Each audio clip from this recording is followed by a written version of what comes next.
Jazakumullah khairan. Bismillahirrahmanirrahim.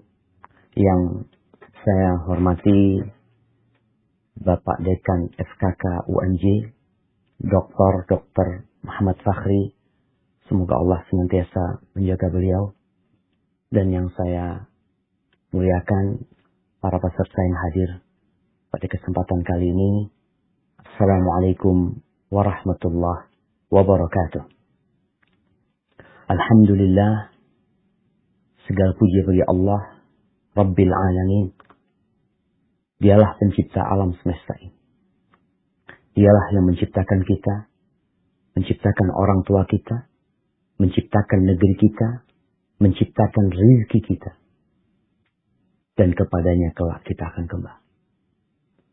Wa bihi nasta'in ala umuri dunya wad din. Dan dengannya kita meminta pertolongan. Baik itu dalam urusan dunia kita. Yang mungkin saat ini kita masih belum keluar dari pandemi COVID-19. Yang berdampak kepada semua aspek kehidupan. Sampai dalam kehidupan beragama. Maka kepada Allah kita meminta pertolongan. Dalam urusan dunia. Dan urusan agama. Setiap gerakan sholat kita. Kita selalu mengatakan Allahu Akbar. Allah itu maha besar. Ketika engkau ruku, engkau pun mengatakan Allahu Akbar. Selesai engkau ruku, engkau berdiri. Engkau tidak mengatakan Allahu Akbar. Tapi engkau mengatakan Sami Allah liman hamidah. Allah mendengar. Allah menerima pujian-pujian dari hamba. Lalu kita sujud, kita mengatakan Allahu Akbar. Tapi terkadang kita merasa ada yang lebih besar dari Allah. Itu tidak boleh ada dalam kehidupan. Sebesar apapun masalah yang kita hadapi. Sebesar apapun problematika, musibah, petaka, bangsa yang kita hadapi. Saudara-saudara kita di Jabotabek, yang mungkin negeri mereka terendam. Sebagian dari negeri mereka terdampak banjir. Pernahkah kita mengingat Allah tatkala melihat itu banjir datang? Tatkala air hujan mulai turun, bukankah Rasul Shallallahu Alaihi Wasallam tatkala melihat langit gelap, angin bertiup dengan kencang, beliau mengingat Allah Jalla Jalaluh. Beliau mengatakan, Allahumma inni as'aluka khairaha wa khaira ma ursilat bihi wa a'udzubika min syarriha wa syarri ma ursilat bihi. Berlindung kepada Allah dari kejahatannya, meminta kebaikan angin tersebut.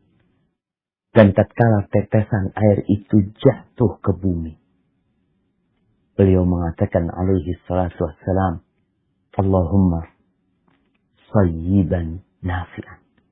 Ya Allah, jadikan hujan yang banyak. Tapi kebanyakan kita suka mengeluh. Tatkala melihat langit gelap, angin bertiup, kita mengatakan, aduh, hujan lagi ini. Aduh. Kenapa tidak mengatakan, ya Allah? Apa yang menghalangi kita untuk mengatakan itu?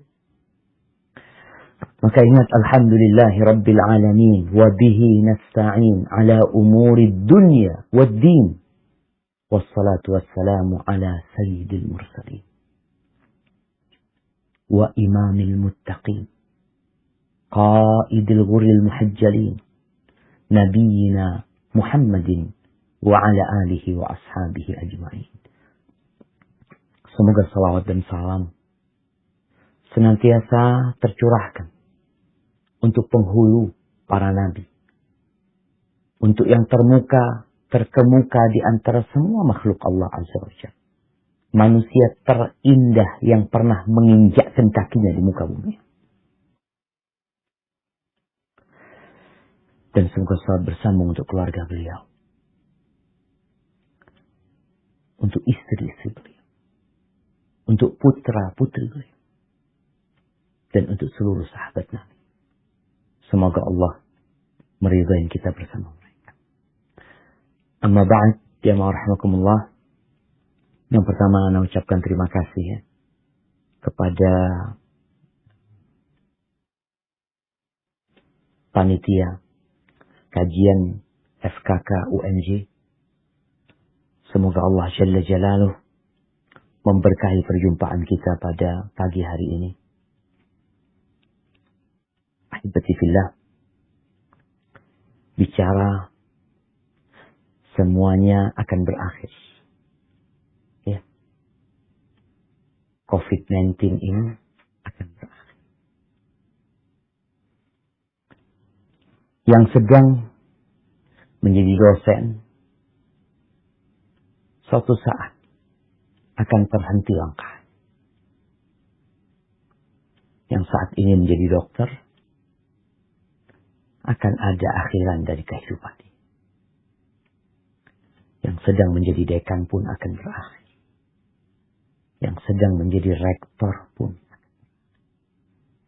Yang sedang menjadi bupati, gubernur, presiden pun berakhir. Ahibati fillah. Kenapa seperti itu? Karena memang Allah tidak menjadikan keabadian di muka bumi. Ayat-ayat yang tadi dibacakan oleh saudara Ibrahim di surat Ali Imran. Di ayat 185 Allah mengatakan kullu nafsin dha'iqatul maut. Semua yang bernyawa akan merasakan kematian. Semuanya. Ini mungkin para mahasiswa yang sedang kuliah kedokteran. Mungkin kau mendapati dosenmu meninggal dunia. Profesor-profesor mati. Dokter-dokter spesialis mati. Padahal dia banyak menyelamatkan, katanya menyelamatkan nyawa orang. Dengan diobati, dikasih ini, operasi macam-macam. Subhanallah. Dia mati. Itu sudah ketetapan Allah Jalla Jalaluh. Matal mudawi wal mudawa walladhi jalabad dawa'a wa ba'ahu walladhi ishtara. Dokternya mati.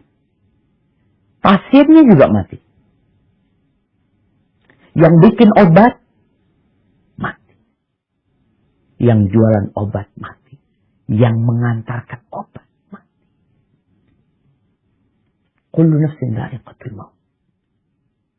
Wa innama tuwaffawna ujurakum yawmal qiyamah. Kalau kita bekerja, kita berharap di akhir bulan dapat gaji. Ada yang gajinya harian. Ada yang gajinya pekanan. Ada yang gajinya bulanan. Dan kita terus bekerja. Padahal tatkala kita bekerja, kita nggak dikasih gaji. Tatkala kita bekerja, kita nggak dikasih gaji. Kapan dikasih gaji? Setelah selesai bekerja. Maka Allah katakan, balasan buat kalian. Itu akan disempurnakan buat kalian kapan? Setelah selesainya urusan dunia ini. Yaumal qiyamah. Faman zuhziha 'anil nar wa udkhila al-jannata faqad faz. Barang siapa yang dijauhkan dari api neraka dan dimasukkan ke surga, maka dia telah sukses. Ada banyak yang mengejar karir. Dia kejar lagi. Dia kejar lagi. Padahal terakhir selesai karirnya. Mentok karir dia. Nggak bisa ditambahin lagi, Ustaz. Bahkan yang ada pensiun. Dirumahkan. Maka kesuksesan yang sebenarnya, karir yang sebenarnya Yang tadi Bapak Dekan di akhir penutup mengatakan fastabiqul khairat, berlomba-lomba dalam kebaikan. Kebaikan apa sebenarnya yang kita harus berlomba-lomba? Yang Allah katakan, barang siapa dijauhkan dari api neraka, dimasukkan ke surga, maka dialah orang yang sukses. Dialah orang yang beruntung. Karena banyak manusia yang memandang keberuntungan itu adalah kekayaan yang berlimpah, adalah kekuasaan, adalah jabatan. Sebagian memandang itulah keberuntungan. Qarun. Siapa yang tidak kenal sama Qarun? Yang sampai hari ini, tatkala ada harta yang tertanam ditemukan, mereka mengatakan harta karun. Pernahkah kita berpikir, siapa karunnya? Berakhir kehidupannya. Selesai. Rasulullah SAW bersabda, mengingatkan kita kepada neraka. Kita ini kadang-kala nggak ngeh sama neraka. Kalau banjir dikatakan, awas akan ada banjir bandang yang datang. Kalau orang-orang yang tinggal di sekitar gunung dikatakan, ini gunung siaga 1. Mereka harus meninggalkan tempat itu. Mereka tinggalkan. Mereka tahu ini menakutkan. Ini bencana yang berbahaya. Nah. Subhanallah jemaah.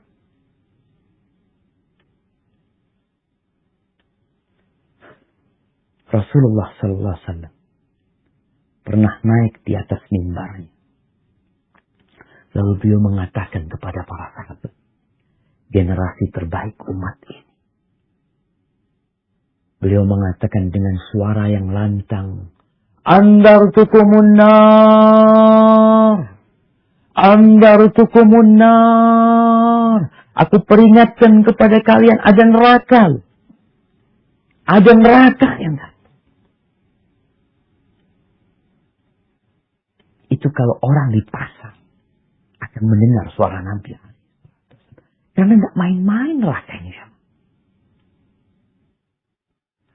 Ahibatifillah. Rasulullah SAW menggambarkan, beliau mengatakan tentang kejadian nanti pada hari kiamat. Yu'ta bi'an'ami ahlil ardi min ahlil nar. Akan didatangkan orang yang paling nikmat hidupnya di dunia, tapi dia penghuni neraka. Orang yang paling senang, yang tidak pernah sakit. Mungkin yang kekayaannya bisa dimakan 7 keturunan. Dihormatin oleh manusia. Kemudian dia dicelup di neraka 1 celupan. 1 celupan. Bukan sehari di neraka. Bukan 2 hari di neraka. Hanya beberapa detik. Fayusbaru finnari sabqa. Lalu dikeluarkan. Dia ditanya, hal ra'aita khairan qat? Hal marra bika na'imun qat? Apakah engkau pernah melihat kebaikan dalam kehidupan? Pernah merasakan kenyamanan? Pernah lewat kenyamanan dengan dirimu? Apa kata orang ini? La wallahi demi Allah. Karena ada sebagian umat Islam yang mungkin berpikir, yaudahlah, kalaupun masuk neraka kan kita beriman, insyaAllah tetap nanti masuk surga Allah Azza wa Jalla. 1 kali celupan, lupa dengan segalanya. Oleh karena itu, salah seorang ulama mengatakan, kalau aku punya kekuasaan, aku akan letakkan di menara-menara setiap kota. Dulu, kota-kota itu ada menaranya. Untuk memberikan pengumuman kepada orang, belum ada mic. Kota-kota itu dikelilingin dengan benteng. Aku akan letakkan di setiap menara-menara yang ada 1 orang. Yang setiap malam mengatakan kepada orang-orang, An-nar, An-nar, An-nar. Takutlah kalian sama neraka. Hati sama neraka. Tapi sekarang kalau kita melihat Di setiap pojok jalanan, di setiap pinggir jalan yang kita akan lihat, banner-banner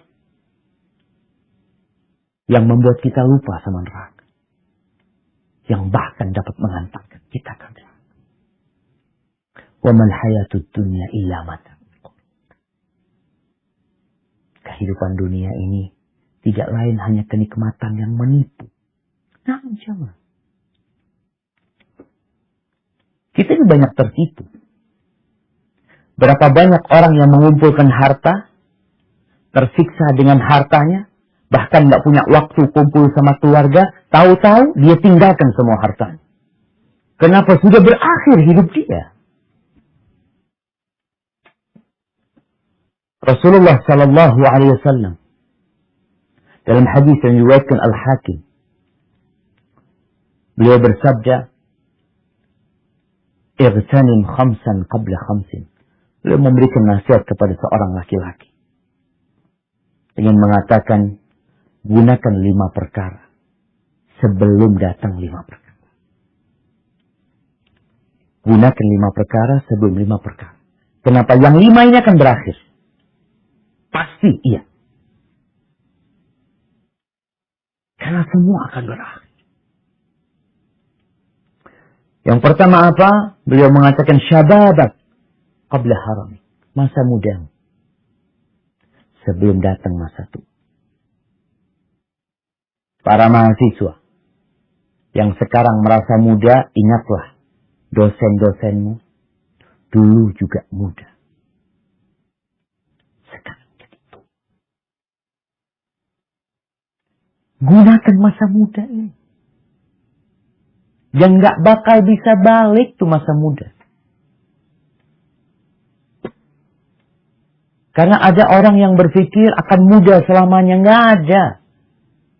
Manusia ingin seperti itu. Ingin merasa muda selalu. Kadangkala dia minum obat, minum jamu, ini itu supaya awet muda. Engkau tetap akan tua. Kenapa? Karena itulah dunia. Dunia ini terlaknat.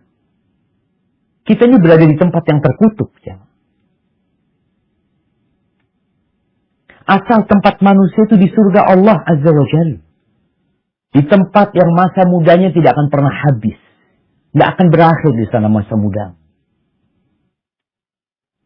Kemudian Nabi Adam alaihissalam bersama Hawa plus ada iblis diturunkan.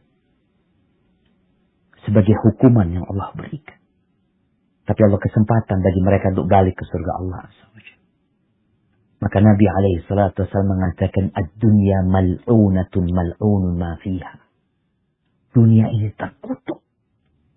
Terlaknat yang di dalam. Illa zikrullah wa ma wala. Kecuali mengingat Allah. Selalu ingat sama Allah. Dan segala ketaatan. Wa aliman au muta'allim. Orang yang berilmu dan belajar ilmu. Ilmu apa? Ilmu agama. Kenapa? Karena ini ilmu yang wajib. Sehingga setiap mahasiswa yang belajar ilmu kedokteran tetap harus belajar agama. Kalau tidak dapat di bangku kuliah, ada tempat-tempat lain dia bisa belajar agama. Nggak ada alasan untuk tidak belajar. Agar kita tidak terlaknat. Dan masa muda ini adalah masa yang cemerlang.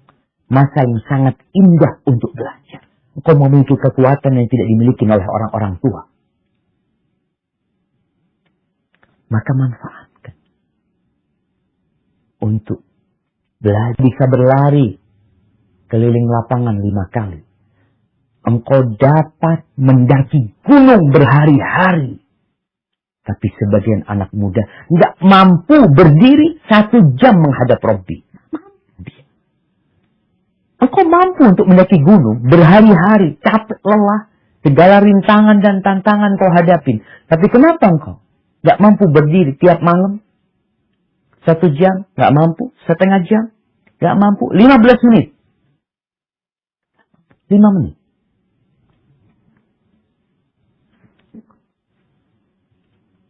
Maka Nabi mengingatkan, masa mudamu akan berakhir. Manfaatkan. Dan kelak pada hari kiamat, engkau akan ditanya. Ditanya tentang umurmu secara utuh. Tapi ada masa yang paling indah. Masa tatkala engkau penuh dengan energi. An syababihi fima ablah. Masa mudanya dipakai buat apa? Jangan mau dibohongin sama iblis. Iblis itu ahli menipu. Umur dia sudah ribuan, puluhan ribu tahun mungkin. Wallahu a'lam. Dia selalu datang kepada anak muda. Entarlah kalau engkau nikah, tobat. Tobat. Engkau jadi lebih baik nanti. Apakah engkau tahu bahwa engkau akan sampai ke masa pernikahan? Dan alhamdulillah ternyata dia menikah. Dan ternyata iblis tidak berhenti. Entarlah kalau umur 40 tahun engkau tobat.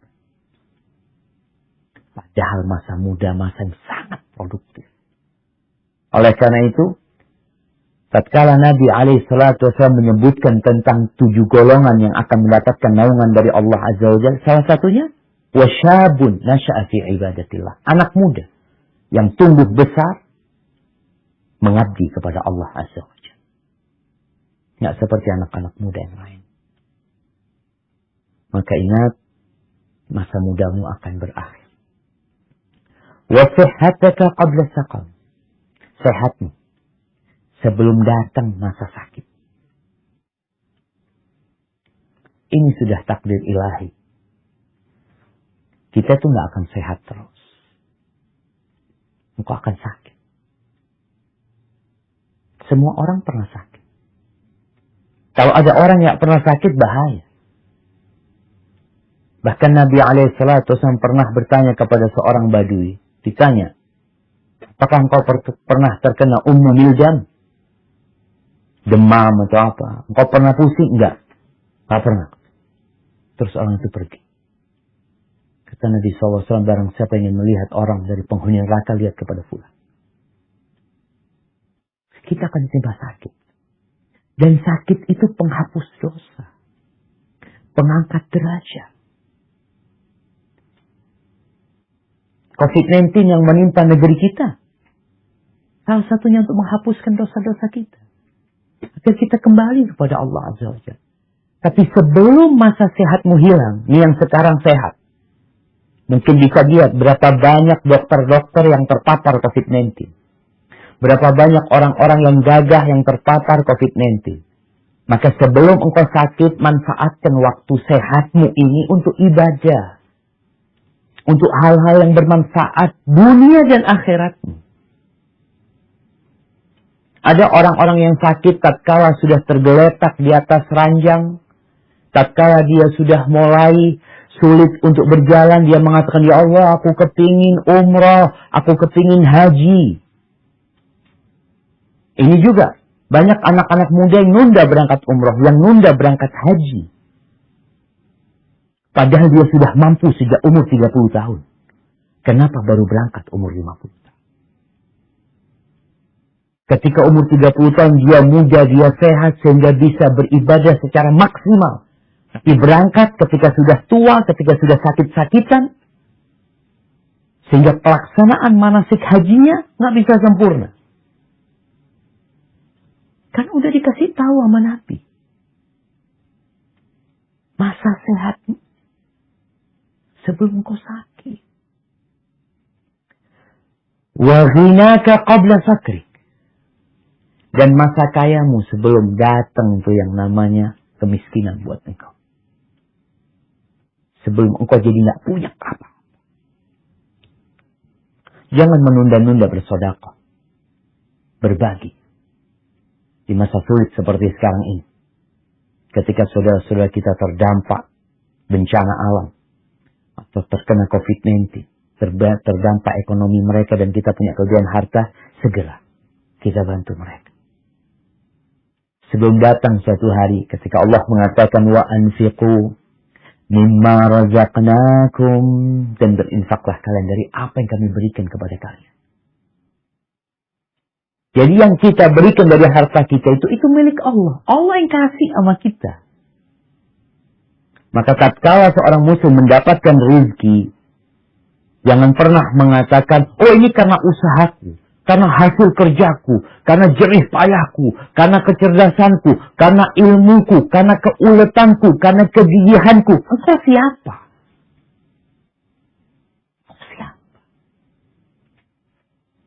Tanpa Allah nggak ada apa-apanya. Makanya Qarun ketika diperintahkan untuk berbagi dengan harta yang Allah berikan kepada dia, agar berbuat baik kepada umat manusia, agar mengejar akhirat dengan hartanya. Apa kata Qarun? Innama utituhu ala ilmin indi. Aku dapat seperti ini karena ilmu yang ada pada diriku. Atau dia mengatakan, karena Allah tahu aku pantas mendapatkannya. Ya. Jangan pernah mengatakan aku. Kita ini makhluk yang lemah. Apa yang terjadi sama Qarun? Fakhasafna bihi wa bidarihil ard. Ditelan sama bumi. Bukan cuma Qarun, hartanya ditelan semua. Maka ketika engkau masih kaya, dan seharusnya jangan nunggu kaya berbagi. Ini para mahasiswa, khususnya sejak engkau muda, sejak engkau masih kuliah, sejak masih dapat uang saku dari orang tua, biasakan berbagi. Para sahabat Nabi itu, bagaimana mereka berlomba-lomba dalam kebaikan. Mereka sempat mengadu kepada Nabi SAW. Karena melihat orang kaya ini, ya Allah, potensi untuk masuk surga mereka, kesempatannya besar sekali, kata mereka. Sampai mereka mengeluh kepada Nabi SAW mengatakan, Ya Rasulullah, dhahaba ahlud dusuri bil ujur. Wahai Rasulullah, tuh orang-orang kaya borong semua pahala. Semua pahala dibawa sama mereka. Kok bisa kayak gitu, kata Nabi SAW. Yusalluna kama nusalli. Mereka sholat seperti kita sholat. Sama sholatnya. Wa yasumuna kama nasum. Mereka puasa, kita puasa. Ini ibadah fisik, bisa sama-sama dilakukan. Cuma yang nggak bisa kita lakukan, wa yatasaddaquna bi fuduli amwalihim. Mereka bisa bersedekah. Mereka bisa berbagi dengan harta mereka. Sedangkan kita nggak bisa. Lalu Rasulullah SAW mengajarkan kepada mereka doa setelah sholat. Atau zikir setelah sholat. Subhanallah. Alhamdulillah. Allahu Akbar. Senang sahabat ini. Karena bisa bersaing. Ini berlomba-lomba dalam kebaikan. Dapat bersaing dengan orang-orang kaya. Dalam urusan akhirat mereka. Tapi ternyata orang-orang kaya ini nggak tinggal diam. Amalan itu pun diamalkan sama orang-orang kaya. Mereka tidak hanya berpikir mau beramal dengan hartanya. Mereka juga beramal akhirnya dengan amalan tersebut. Datang lagi sahabat. Ya Rasulullah, itu orang-orang kaya ikut-ikutan kita. Ya akhirnya kita tetap kalah sama mereka. Apa kata Nabi SAW? Dzalika fadlullah yu'tihi man yasha. Itu karunia Allah yang Allah berikan kepada siapa yang Allah kehendaki. Allah yang kasih. Bukan karena engkau, karena fulan, karena kegigihanmu, bukan. Berapa banyak orang yang lebih pintar dari engkau. Lebih gigih daripada dirimu. Tapi ternyata engkau lebih kaya daripada dia. Kenapa? Karena Allah yang kasih. Para sahabat Nabi sejak itu, kalau Nabi nyuruh sedekah, mereka tahu mereka nggak bisa sedekah. Mereka berangkat ke pasar. Mereka kerja di pasar, jadi kuli angkut atau apa yang penting dapat sesuatu. Mereka ingin sedekah. Sedangkan engkau yang kaya jangan nunggu masa miskinmu. Karena kelak engkau akan kehilangan semua hartamu. Rasulullah SAW mengatakan, Yaqulu ibnu Adam. Anaknya Adam ini berkata, manusia ini berkata, Mali, hartaku, ini milikku, ini mobil milikku, ini tanah milikku. Itu usaha milikku. Engkau mengatakan milikku. Hartaku. Kata Nabi SAW. Walaysa laka min malik. Engkau tahu hartamu yang mana? Ma'akaltahu. Yang kau makan. Kemudian pergi dia. Wa ma labistahu fa'ablai. Yang kau pakai sampai usang, itu milik. Yang ketiga, wa ma tasaddaqta bihi fa'abqai. Yang engkau sedekahkan, kemudian itu yang engkau simpan. Sisanya bukan milikmu. Terbukti itu mayit gak bawa apa-apa. Jadi miskin gak punya apa-apa dia. Terus hartanya jadi milik siapa? Milik ahli warisnya. Maka sebelum hartamu dimiliki oleh ahli waris, bersedekahlah. Beramalah dengan harta. Karena kekayaan akan berakhir. Terus kata Nabi SAW, wa faraghaka qabla syughlik. Masa luangmu sebelum engkau sibuk. Semua yang sedang waktunya kosong, waktu kosongmu akan berakhir. Waktu istirahatmu akan berakhir. Akan datang kesibukan. Maka manfaatkan waktu luangmu itu untuk hal-hal yang bermanfaat buat dunia dan akhirat. Maka nggak ada istilah muslim itu nganggur, itu nggak ada. Nganggur. Nganggur apa? Ya Ustaz, anak kerja, nggak dapat di sana. Manfaatkan, berarti Allah berikan kepadamu masa luang. Mungkin bisa engkau gunakan untuk menghafal Al-Quranul Karim. Di masa engkau menanti pekerjaan, melamar pekerjaan sana nggak diterima, di sana nggak terima, akhirnya engkau pengangguran. Jangan sampai mengatakan engkau menganggur. Tapi engkau beramal terus. Kalau bukan untuk urusan dunia, untuk urusan akhirat. Fa'idha faragta fansab. Ketika engkau menyelesaikan sesuatu, jadi engkau punya masa luang, mulai dengan sesuatu yang lain. Ahibatifillah. Terkadang ketika kita luang, kita gunakan untuk hiburan. Liburan. Boleh kan Ustaz? Ya selama halal boleh. Tapi manfaatkan hiburan itu sesuatu yang mengangkat derajatmu di sisi Allah. Menjadikan engkau memiliki tempat yang lebih indah. Kadang-kala dalam sehari, 1 lembar Quran pun kita tidak buka. Sibuk. Benar engkau sibuk. Iya. Memang sibuk. Tapi di antara kesibukan itu ada masa luang. Yang seharusnya dimanfaatkan. Subhanallah ya. Di rumah sakit di Madinah itu. Ana benar-benar terkesan sampai hari ini. Ketika kita sedang nunggu dokter. Ya namanya nunggu kan lama. Kadang-kadang dokter tuh 12 pasiennya. Kita nomor 10. Kadang-kadang 8. Kita nomor 4. Ada masa luang. Nggak ngapa-ngapain kita. Cuma nunggu. Itu di klinik itu ada perpustakaan dinding. Ada buku, ada Quran, apa. Karena orang kalau di masa luang, masa nunggu itu, biasanya dia akan melakukan aktivitas apa saja. Koran lama pun, bungkusnya kacang dia baca. Nggak tahu sih, tahun 99 dia baca. Kenapa? Karena nggak ngapa-ngapain. Kalau sekarang orang dengan handphonenya. Masa luangnya itu ada yang digunakan untuk main game. Di pesawat. Dulu sebelum pandemi anak sering naik pesawat. Kadang-kadang lihat yang di sebelah anak itu. Kalau nggak nonton. Mungkin dia main game. Padahal musafir itu. Mustajab doanya. Kenapa nggak digunakan untuk berdoa. Memohon kepada Allah. Kembali ke klinik dokter itu. Ada tulisan di sana. Imla. Waqtal intizar bil istighfar. Tulisannya. Penuhi waktu menunggumu dengan istighfar.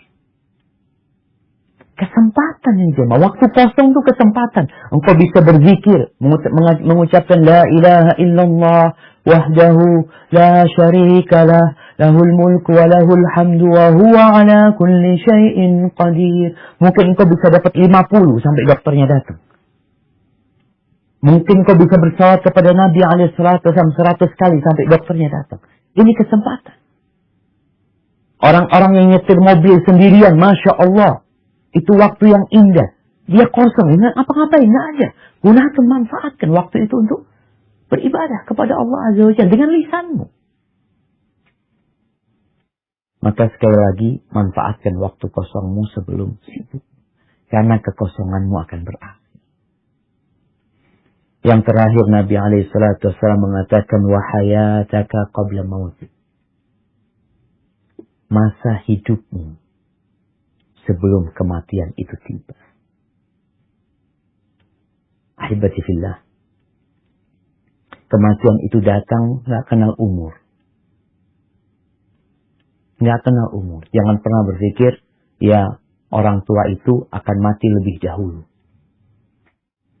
Berapa banyak yang orang tuanya masih hidup, anak-anaknya satu persatu meninggal dunia.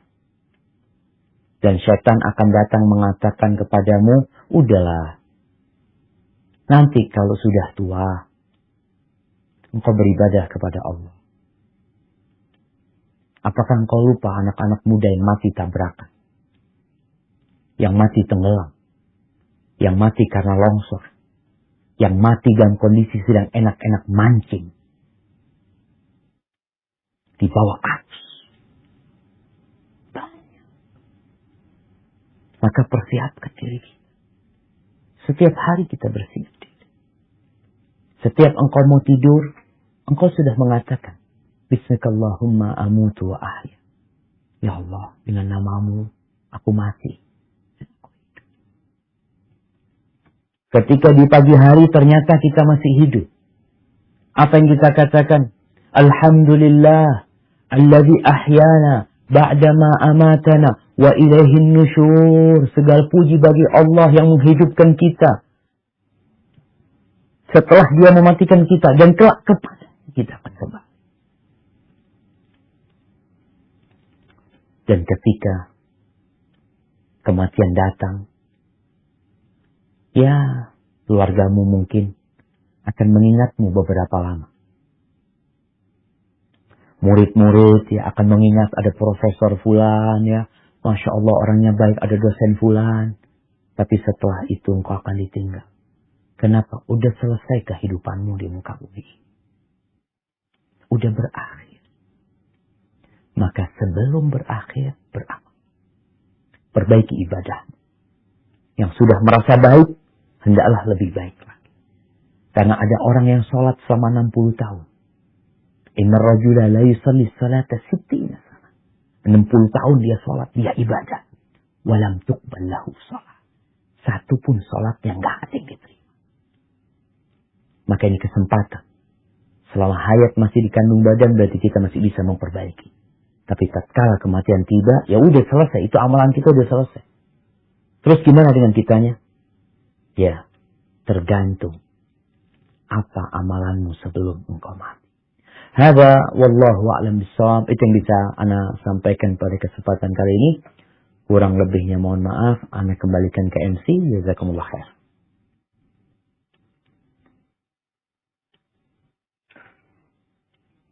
Terima kasih Ustaz. Sungguh mencerahkan materi yang disampaikan Ustaz pada pagi hari ini. Baik, kepada Bapak Ibu jamaah yang mau bertanya, silahkan menggunakan fitur raise hand, nanti akan dipersilahkan untuk mengajukan pertanyaannya.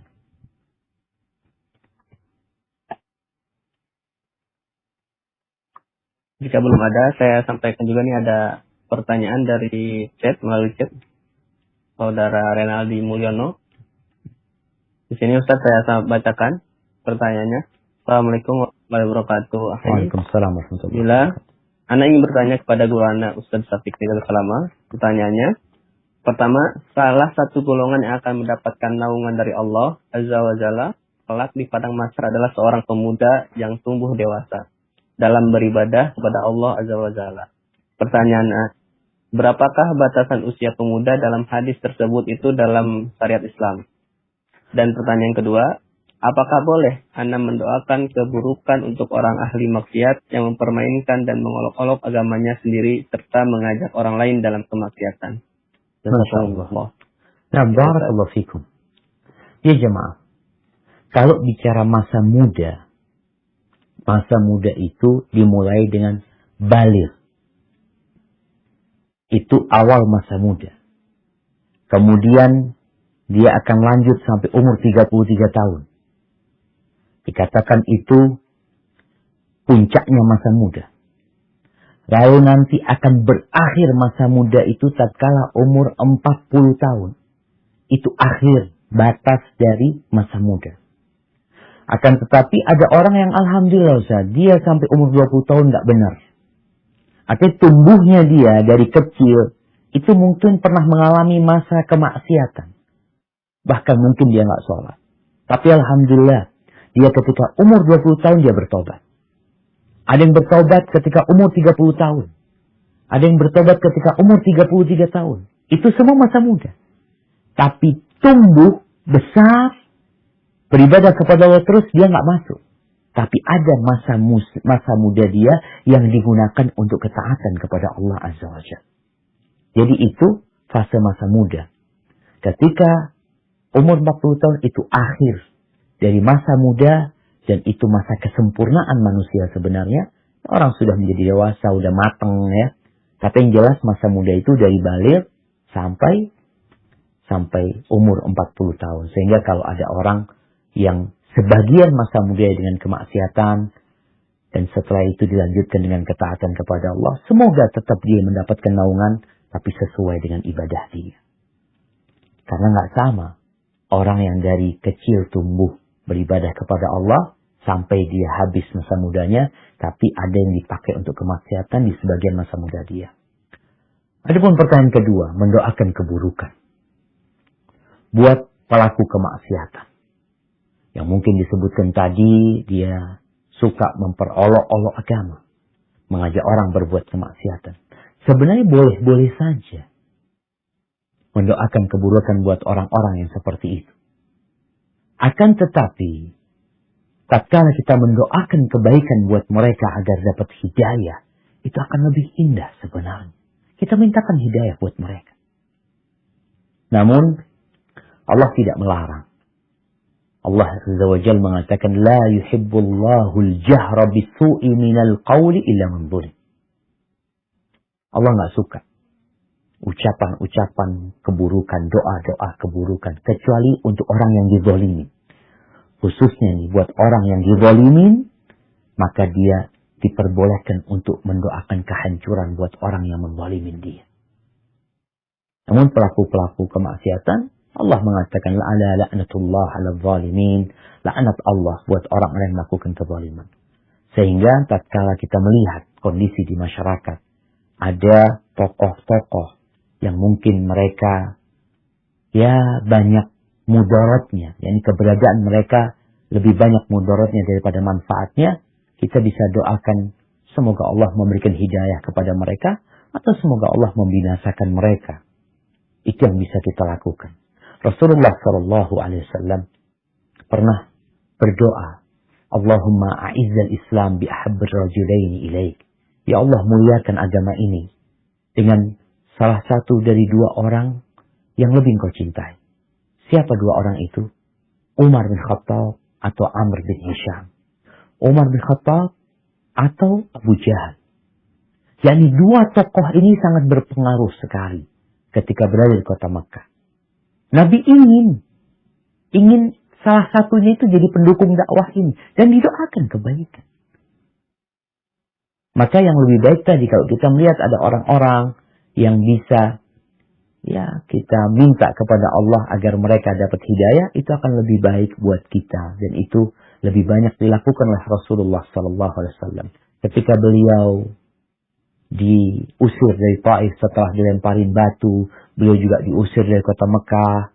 Kemudian setelah itu datang malaikat penjaga gunung menawarkan kepada beliau untuk menghancurkan, untuk menimpakan dua gunung itu kepada penduduk Taif atau penduduk Mekah. Kata Nabi SAW, enggak. Aku berharap akan dilahirkan dari sulbi-sulbi mereka orang-orang yang mentauhidkan Allah Azza wa Jalla. Hada wallahu a'lam bissawab. Terima kasih Ustaz. Lanjut ke pertanyaan kedua. Tadi ada yang raise hand, Ibu Maryam.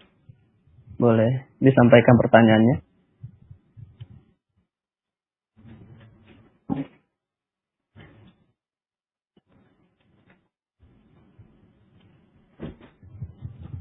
Jika tidak ada, Saya lanjut pertanyaan kedua yang dari room chat. Pertanyaannya, Ustaz. Assalamualaikum warahmatullahi wabarakatuh. Naam, tafadhal. Mohon izin bertanya ke bagaimana amalan kita sampai akhir hayat bisa diterima Allah Azza wa Jalla jika pemahaman sunnah yang berbeda, apakah sama Ustaz? Apakah sama saja Ustaz? Misalkan satu contoh larangan bermusik. Syukron. Barakallahu fikum. Ahibati fillah. Kita tahu bahwasanya innama yataqabbalullahu minal muttaqin.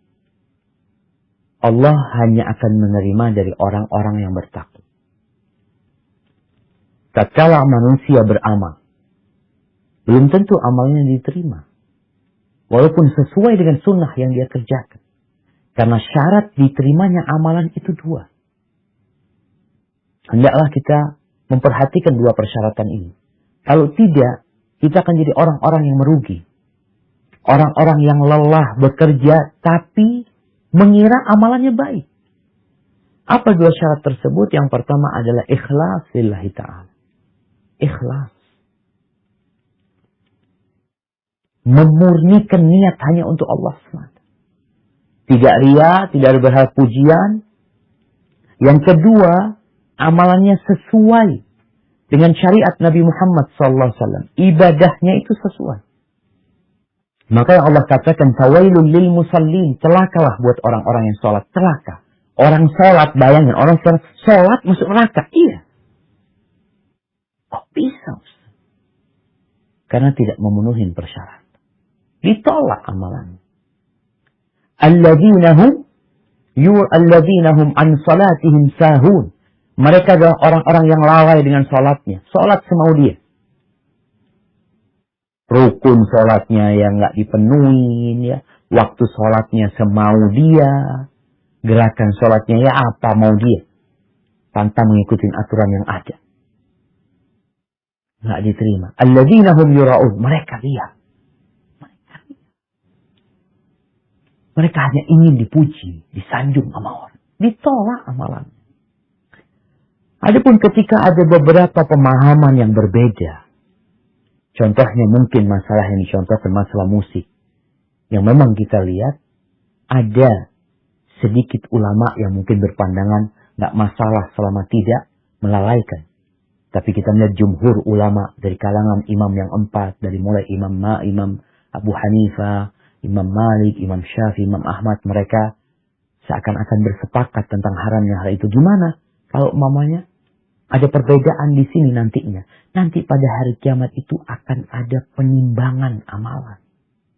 Akan ditimbang. Dan akan diputuskan perselisihan yang terjadi pada hari kiamat nantinya. Sehingga tatkala dalam penimbangan itu ada amalan-amalan yang masuk dalam dosa, ada amalan-amalan yang masuk dalam kebaikan.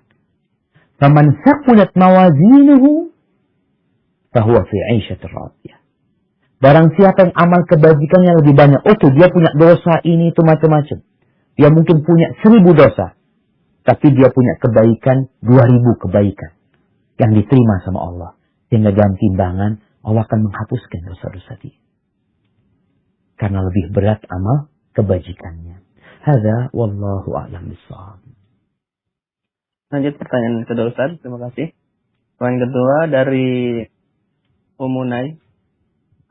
Dia bertanya, Ana sekarang tinggal bersama mertua dan suami berdagang dekat dengan orang tuanya. Ana meminta waktu kepada suami untuk mengunjungi orang tua Ana sepekan atau 2 pekan sekali. Tapi suami sulit untuk diajak, selalu banyak alasan. Berdalih suami lebih utama daripada orang tua dan sibuk bekerja. Lalu Ana meminta izin untuk pergi sendiri karena masih dekat satu kota tapi tidak diizinkan. Sedangkan suami diajak pun sulit. Ana tahu Ustadz istri harus patuh kepada suami. Tapi apa sampai saat ini orang tua Ana sampai menangis karena sulit bertemu dengan Ana. Sampai bertanya apakah kita mengaji diajarkan seperti itu pada orang tua. Mohon solusinya Ustadz. Masya Allah. Barakallahu fiik. Nah jemaah. Ini fenomena yang banyak terjadi ya. Kadangkala ada suami-suami yang kurang peduli sama istrinya. yang nggak peduli sama keluarga istrinya. Apa masalahnya sebenarnya? Analisa yang perlu dilakukan oleh seorang istri tatkala melihat suaminya melakukan hal seperti itu, padahal dia punya kewajiban berbakti. Ingat, seorang anak perempuan itu punya kewajiban yang sama berbakti kepada orang tua dengan anak laki-laki. Hanya saja ada keterbatasan buat anak perempuan. Seperti yang tadi disebutkan, dia harus izin. Jangan ke rumah orang tuanya, ke masjid aja dia harus izin sama suaminya. Terus gimana ke rumah orang tuanya? Iya, dia harus izin. Ketika tidak diizinkan, maka jangan keluar dari rumah. Namun sang suami harus tahu diri sebenarnya. Biasanya dia mungkin memutuskan silaturahim anak sama orang tuanya. Apalagi tempatnya dekat ya. Tanpa dia menelantarkan kewajiban dia sebagai seorang istri. Cuma nasihat anak buat ibu yang bertanya ini. Engkau mulai saat ini usahakan memberikan pelayanan kepada suami, kepada orang tua suami yang lebih maksimal. Baik dengan lisan, baik dengan perbuatan, muliakan orang tua suami. Layani suamimu dengan baik. Jangan banyak menuntut. Sudahlah, kalau memang nggak diberikan, engkau bicara sama ibu, sama orang tua. Bu, doakan bu ya. Aku lagi usaha nih, semoga jadi lebih baik. Kemudian nanti bisa ngomong sama suami, Bang, silaturahim ini insya Allah membukakan rizki. Karena sebagian orang berpikir, kerja itulah yang mendatangkan rizki. Itu sebab rizki. Bukan hanya itu. Istighfar mendatangkan rizki. Silaturahim mendatangkan rizki. Bertobat mendatangkan rizki. Bersedekah mendatangkan rizki. Apalagi? Bertawakal mendatangkan rizki. Maka ajak suami untuk lebih fokus lagi bagaimana melihat kunci-kunci mendatangkan rizki. Salah satunya ini adalah silaturahim. Dengan sang anak ini datang ke orang tuanya, mudah-mudahan rezeki abang diluaskan sama Allah Azza. Maka rasa itu yang perlu dilakukan oleh seorang istri. Fokus mungkin melayani suami, banyak berdoa memohon kepada Allah, semoga Allah membuka hati suami. Dan untuk para suami, ya, untuk para suami. Maka ini, la yadkhulul jannah qati'. Nggak masuk surga orang yang memutuskan rahimnya. Memang istrimu itu punya kewajiban taat kepada. Tapi engkau punya kewajiban berbuat baik. Maka hendaklah bisa menyeimbangkan hal itu. Hadza wallahu a'lam bissawab. Terima kasih Ustaz. Lanjut pertanyaan kedua dari Pak Dekan ini, dari Muhammad Fahri. Assalamualaikum Ustaz, izin bertanya, bagaimana Ustaz Islam mengajarkan untuk kita akhir? Mohon maaf, ada ini. Mohon maaf, Ustaz izin bertanya, bagaimana Ustaz Islam mengajarkan untuk kita mempersiapkan diri untuk menyambut akhir, misalnya masa jabatan, masa pekerjaan, dan akhirnya masa kehidupan kita. Syukran. Masya Allah. Nah, jemaah. Ya, kalau bicara semua akan berakhir, ada berakhir dari jabatannya. Ada berakhir dari kehidupan ini. Apa persiapannya? Persiapannya adalah bermuhasabah. Menghisab diri kita. Seorang yang sedang berada di akhir masa jabatannya, coba dia lihat. Umar bin Khattab radhiyallahu anhu mengatakan, hasibu anfusakum qabla an tuhasab. Kalian hisab diri kalian sebelum kalian yang dihisab. Hisab diri kalian. Karena ada gubernur yang di akhir jabatannya masuk penjara. Ada bupati yang selesai masa jabatannya masuk penjara. Ada apa? Karena dia tidak menghisab diri dia. Maka hendaklah orang-orang yang berada di akhir jabatannya ini, dia melihat kalau itu adalah amanah dari Allah SWT yang diberikan. Sehingga apakah dia sudah melaksanakan amanah tersebut apa tidak. Dia perlu meminta masukan dari orang-orang. Karena biasanya seorang pemimpin ini punya banyak anak buah. Mungkin ada kezaliman yang dia lakukan kepada anak buah itu. Maka hendaklah dia meminta maaf. Karena ketika dia menjadi pejabat, mudah dia meminta maaf. Tapi kalau dia sudah turun, Dan orang itu yang menjabat nantinya kadangkala sulit untuk memberikan maaf. Ini kesempatan. Rasulullah SAW mengatakan, "Falyatahallal minhul yawm." Hari ini dia minta dihalalkan. Minta dihalalkan. Kalau Anda pernah mendolimi. Kalau ada mungkin ya selip-selip sedikit dari harta yang seharusnya tidak masuk ke dia, dia berusaha untuk mengeluarkannya dan membersihkan harta dia. Jangan sampai ada yang bukan milik dia yang masuk ke dalam harta dia. Kemudian jamaah, persiapkan diri untuk melanjutkan. Fa'idha faraghta fansab. Karena ada yang namanya post power syndrome. Orang tuh kalau habis jadi pejabat ya, anak itu sering dulu sebelum pandemi diundang untuk mengisi kajian untuk pegawai-pegawai negeri yang masa purna yang mau pensiun. Yang biasanya 1 tahun itu sudah nggak dikasih jabatan mereka. Mereka masih menjadi pegawai negeri, tapi mereka sudah tidak menjabat.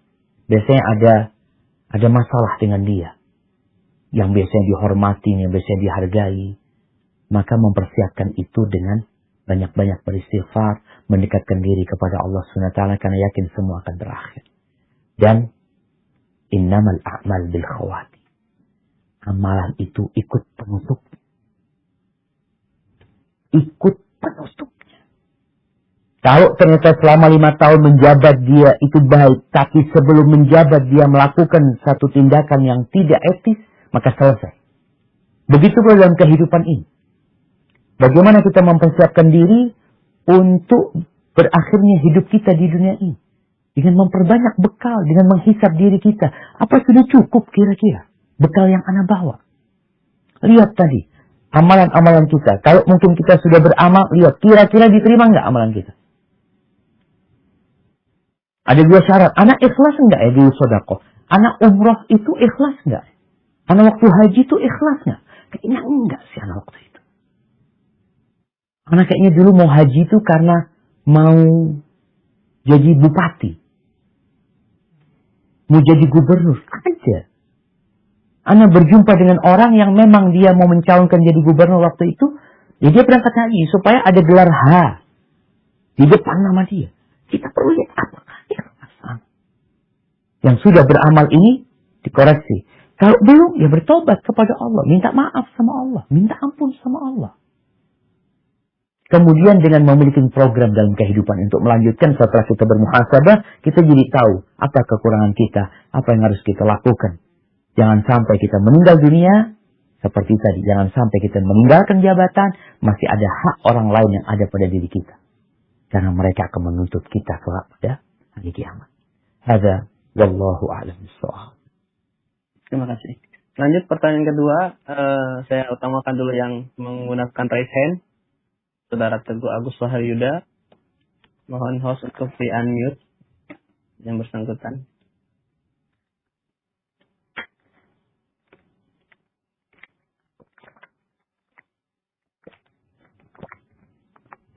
Silahkan Teguh, di-unmute dulu. Sudah bisa di-ini. Nah, boleh. Baik, bismillah. Assalamualaikum warahmatullahi wabarakatuh. Waalaikumsalam warahmatullahi wabarakatuh. Ahlan wa sahlan. Barakallahu fiik. Ahlan bi, Ustaz. Semoga sehat selalu. Amin. Jazakallah khair. Oke, jazakallah Ustaz. Sebelumnya terima kasih kepada host dan panitia yang telah mengizinkan saya untuk bertanya. Dan juga alhamdulillah saya sangat bahagia dan senang bisa langsung bermuajah bersama Ustaz Syafiq. Dan yang saya ingin tanyakan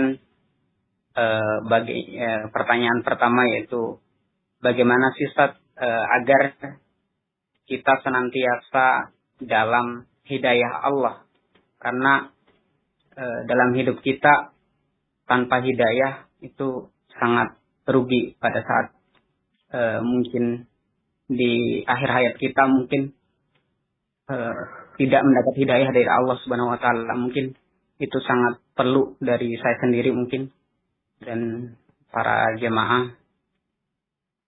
Kemudian terkait pertanyaan yang kedua, bagaimana agar kita sebagai umat muslim senantiasa untuk selalu bisa introspeksi diri. Jadi tidak hanya mengingatkan orang lain, tapi senantiasa bisa mengingatkan diri sendiri akan hal yang dari keburukan-keburukan kita yang mungkin kita tidak tahu, agar senantiasa istiqomah untuk bisa istafsi nafsak, untuk bisa memperbaiki diri sendiri agar selalu dalam ridha Allah Subhanahu wa taala. Yang pertanyaan ketiga itu terkait sesuatu atau keluarga yang memang pada saat menafkahi itu menggunakan harta yang mungkin tidak tahu halal.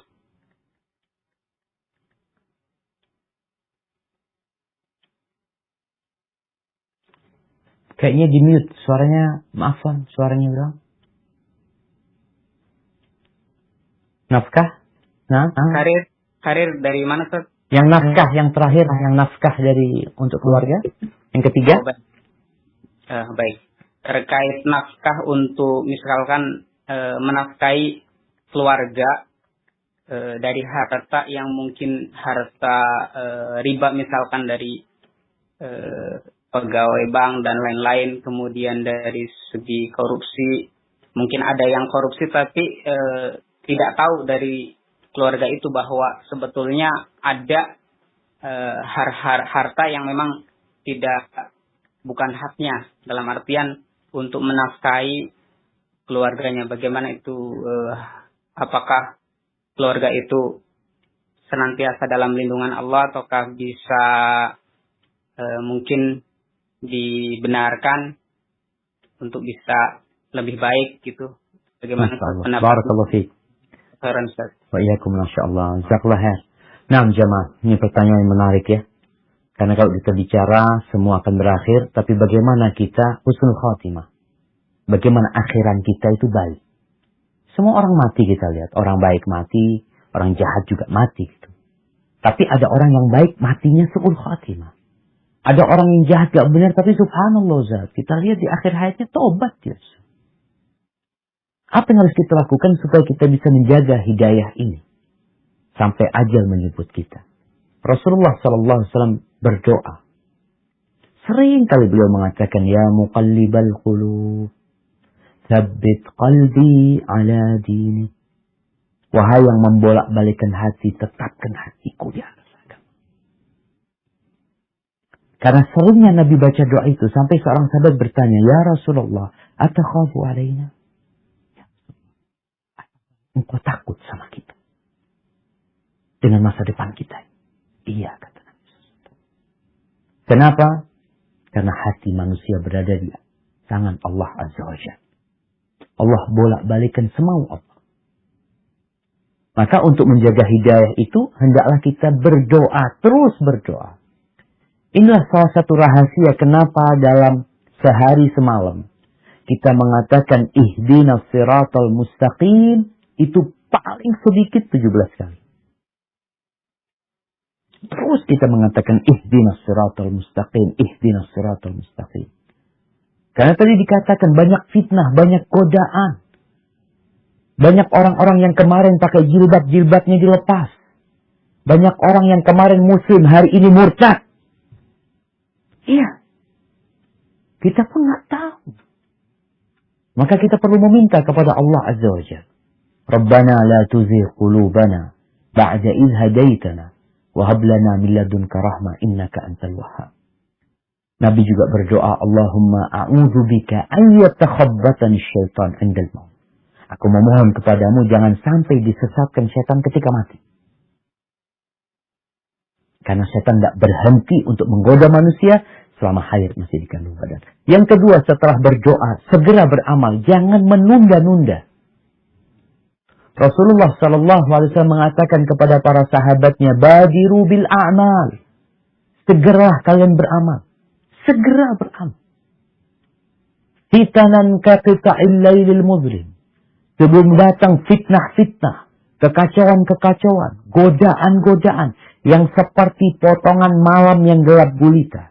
Ada fitnah harta, fitnah jabatan, fitnah kekuasaan, fitnah wanita, fitnah syubhat, ada fitnah media sekarang. Sebelum datang fitnah itu kalian beramal. Kenapa? Kalau sudah datang fitnah yang seperti potongan malam yang gelap gulita, kalian akan lihat yusbihur rajulu mu'minan wa yumsi kafir. Paginya beriman, paginya ikut kajian kita, sore harinya sudah kafir. Wa yumsi mu'minan wa yusbihu kafir. Sorenya beriman, masih sholat maghrib, paginya sudah kafir. Kenapa itu terjadi? Yabi'u dinahu bi'aradin minad dunia. Dia jual agamanya untuk mendapatkan sedikit kenikmatan dunia. Maka segera beramal. Yang ketiga, jangan salah berkawan. Karena kawan ini memiliki dampak yang besar sekali. Jangan meremehkan teman dudukmu. Teman duduk kita tuh ada 4. Yang pertama, yang kita perlu sama dia seperti makanan kita. Siapa mereka? Mereka adalah para ulama. Orang-orang yang berilmu tentang agama ini. Yang senantiasa mengingatkan kita kepada akhirat, membimbing kita duduk sama mereka. Berkumpul sama mereka itu seperti makanan. Seperti sarapan kita pagi ini, seperti makan siang kita, seperti makan malam, kita nggak akan lepas dari dia.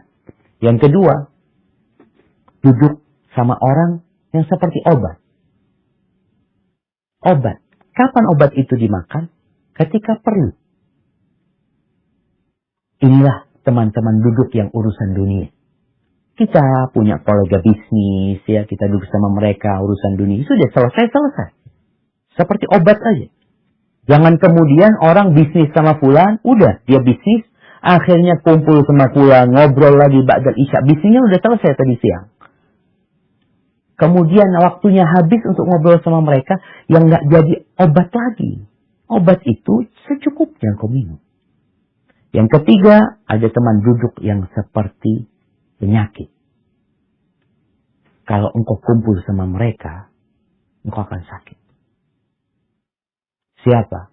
Mereka adalah orang-orang yang menghabiskan waktunya untuk hal-hal yang tidak berguna.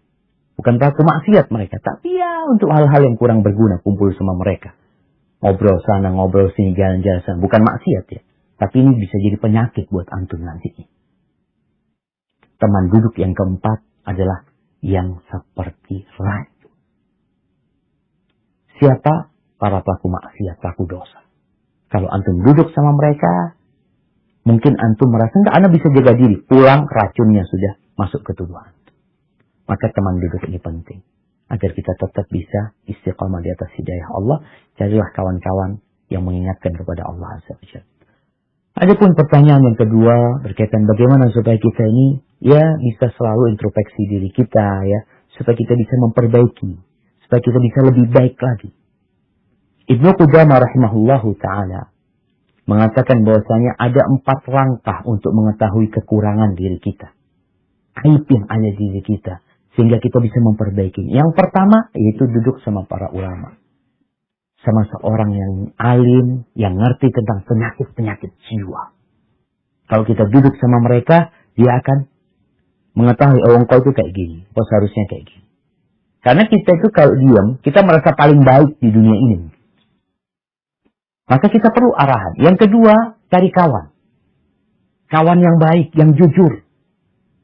Bukan yang berkepentingan. Karena kebanyakan orang berkawan itu karena kepentingan. Ada gula, ada semut.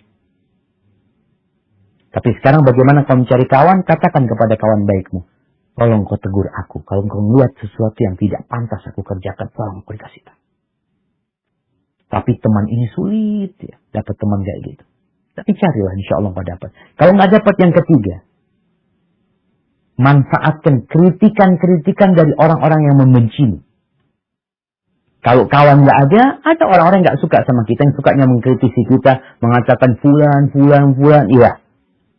Terimalah. Sebagai saran untuk memperbaiki dirimu. Sampai dikatakan, idza ramakan nas bil hijarah, kalau engkau dilemparin batu sama manusia, apa yang kau lakukan? Engkau balikkan itu batu kepada mereka?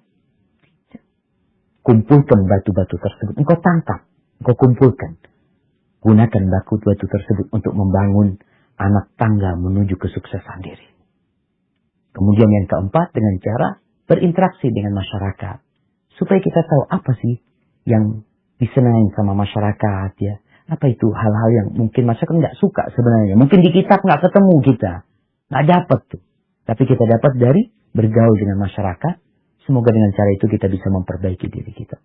Adapun pertanyaan yang terakhir, ya, berkaitan dengan nafkah untuk keluarga yang mungkin orang tuanya ini melakukan riba atau orang tuanya melakukan korupsi. Perlu diperhatikan. Ada dua harta haram. Yang pertama, ada harta haram yang didapat dengan riba.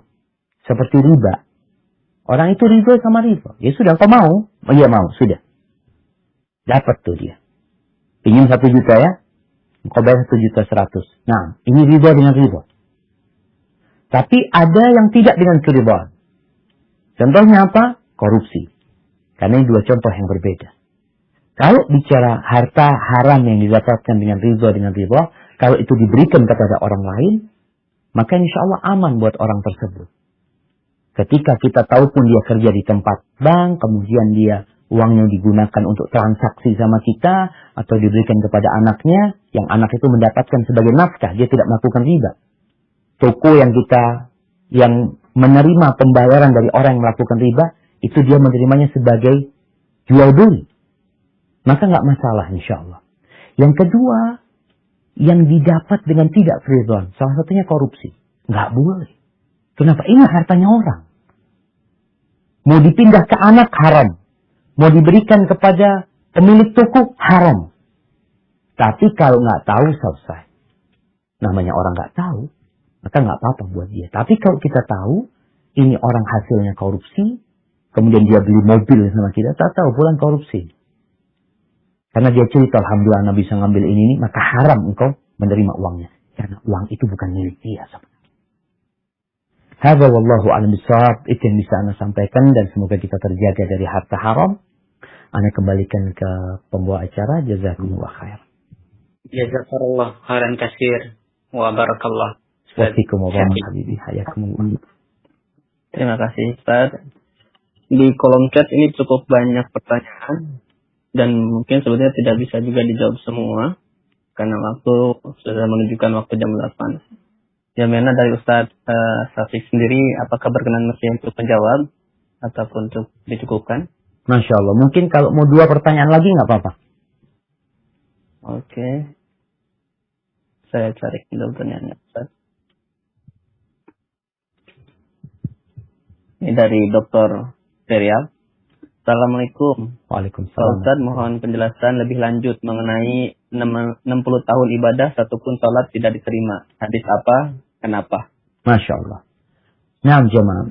Hadis itu hadis riwayat Imam Tabrani. Dan hadis itu hasan. Rasulullah SAW mengatakan, Inna rajula la yusalli salata 60 sanah, walam tuqbal lahu salat. Ada orang yang sholat selama 60 tahun, satupun sholatnya nggak diterima. Apa penyebabnya? Nabi sebutkan dalam hadis itu. Yutimmu ruku'ahu wa la yutimmu sujudahu. Yutimmu sujudahu wa la yutimmu ruku'. Orang ini asal-asalan sholatnya. Sujudnya sempurna, ruku'nya nggak sempurna. Ruku'nya sempurna, sujudnya nggak sempurna. Yang penting sholat. Seperti itu. Maka hadis ini adalah peringatan dari Nabi SAW agar kita memperhatikan sholat kita udah benar nggak? Udah sesuai enggak dengan aturan? Karena semua akan diterima kalau sesuai dengan SOP. Ketika enggak sesuai, Allah akan tolak. Jadi, itu berkaitan dengan hadis yang 60 tahun orang sholat tidak diterima sholatnya. Dan ini pernah kejadian di masa Nabi SAW. Datang sahabat masuk masjid Nabawi, sholat. Selesai sholat dia menjumpai Nabi SAW. Apa kata Nabi SAW? Irji fasalli fa innaka lam tusalli. Engkau balik kau salat lagi. Engkau belum salat. Akhirnya ini sahabat salat lagi. Bagaimana dia salat? Dilihat Nabi SAW. Dia berusaha untuk mengindahkan salatnya. Sampai Assalamualaikum warahmatullahi wabarakatuh. Dia balik lagi. Nabi SAW mengatakan, Irji fasalli fa innaka lam tusalli. Engkau belum salat. Salat lagi. Terus tadi Dari berdiri sampai Assalamualaikum tidak dianggap salat. Sampai ketiga kali. Ketiga kali dia datang menjumpai Nabi SAW. Nabi mengatakan ucapan yang sama. Irji fasalli fa innaka lam tusalli. Kau balik kau salat, kau belum salat. Apa kata orang ini? Ya Rasulullah, la uhsinu ghairu hadhi. Ya Rasulullah, aku nggak bisa salat yang lebih baik daripada salatku yang tadi itu. Itu sudah yang terbaik. Fa'allimni. Ajarkan kepada aku gimana salat yang baik. Jadi itu berkaitan dengan hadis yang diriwayatkan Imam Tabrani dan hadis itu hasan. Sanadnya ada orang yang salat 60 tahun nggak diterima salatnya, dan juga cukup firman Allah SWT yang kita hafal insyaallah. Allah mengatakan fawailul lil musallin. Orang salat celaka. Siapa mereka? Alladzina hum an salatihim sahun, alladzina hum yura'un. Dua kesalahan mereka.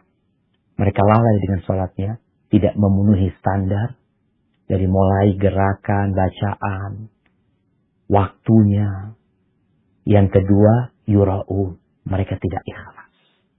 Hadza wallahu a'lam.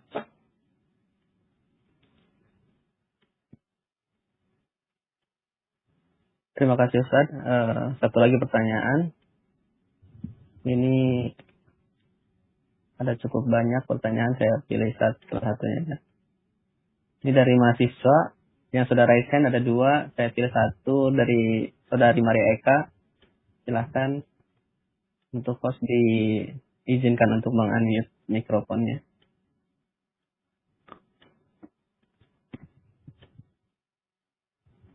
Assalamualaikum warahmatullahi wabarakatuh, Pak Ustazah. Waalaikumsalam warahmatullahi wabarakatuh. Barakallahu fiik. Naam, tafadhali. Ustazah, semoga Ustazah dalam keadaan selalu bersama keluarga dalam lindungan Allah Subhanahu wa taala. Amin. Mohon izin Ustazah, Pak Ustaz, saya ingin menyampaikan suatu pertanyaan terkait dengan kondisi saya saat ini. Qadarullah, saat ini saya sedang terkena COVID-19 dan sudah masuk keempat. Selama ini saat didiagnosis, saya mencoba ikhlas dan doa menerima Allah Subhanahu wa taala. Dan untuk mencoba ikhlas nanti saya sudah memperbanyak amal ibadah, istighfar, apapun yang bisa saya kerjakan untuk memohon supaya Allah memberikan kesembuhan kepada saya. Tapi kenapa hati saya merasa khawatir dengan penyakit ini ya Pak Ustadz? Bagaimana saya buat ketakutan diri agar saya bisa lebih pasrah menghadapi kita ini? Mungkin itu pertanyaan saya. Masya Allah. Barakallahu fiik. Barakallahu fiik. Ahibati fillah. Kita tahu rukun iman yang pertama adalah antu'mina billah. Engkau beriman sama Allah. Beriman Allah sebagai Rabb kita. Allah sebagai Tuhan yang berhak disembah. Beriman Allah memiliki nama-nama yang indah. Sifat-sifat yang mulia. Kita harus beriman dengan hal itu. Katakan kepada dirimu, Allah tuh lebih sayang sama aku daripada orang tua. Allah tuh lebih sayang sama kita daripada seluruh umat manusia yang ada di muka bumi. Allah itu Ar-Rahman, Ar-Rahim. Bagaimana ada orang yang membunuh 100 manusia, Allah ampuni. Maka ibu harus katakan diri, ya Allah, apa yang Allah berikan ini pasti baik. Kondisi orang beriman itu semuanya baik. Mau dapat nikmat, mau dapat musibah.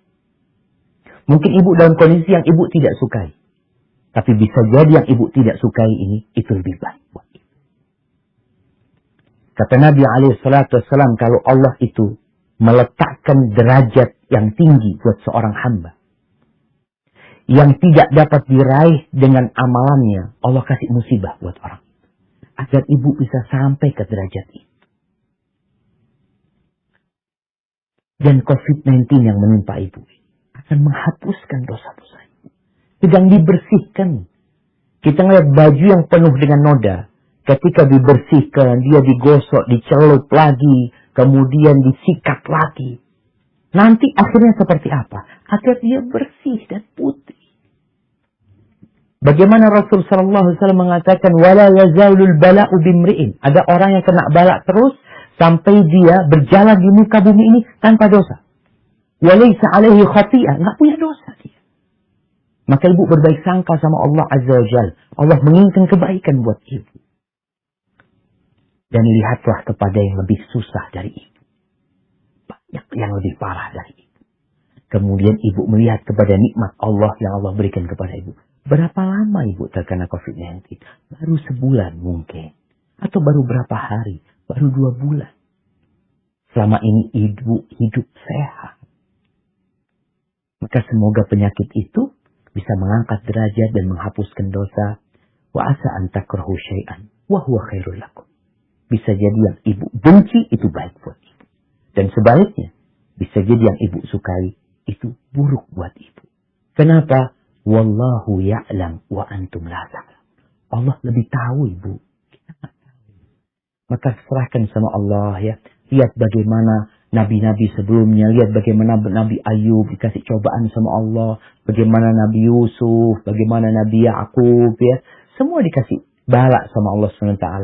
Dan bala itu ikut kadar keimanan. Semoga ibu termasuk orang-orang yang beriman kepada Allah Azza wa Jalla.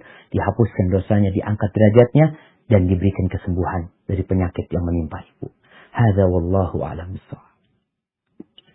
Terima kasih Ustaz. Alhamdulillahirrahmanirrahim. Pertanyaan yang cukup banyak, antusias dari peserta. Namun mohon maaf dari moderator ataupun panitia tidak bisa membacakan ataupun memberikan izin bertanya. Semoga tidak mengecilkan hati Bapak Ibu semuanya.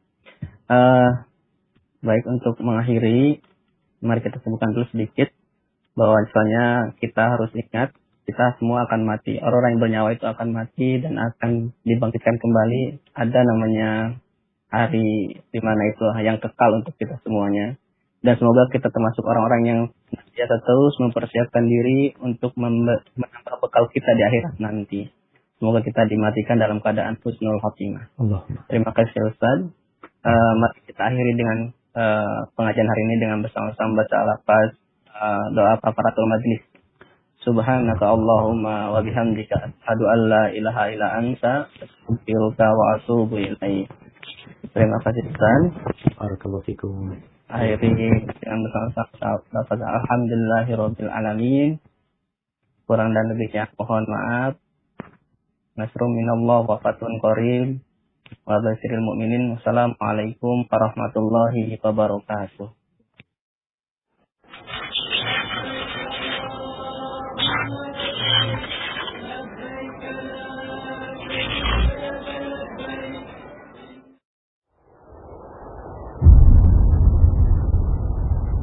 Klik tombol berikut untuk mendapatkan update ilmu yang insya Allah bermanfaat.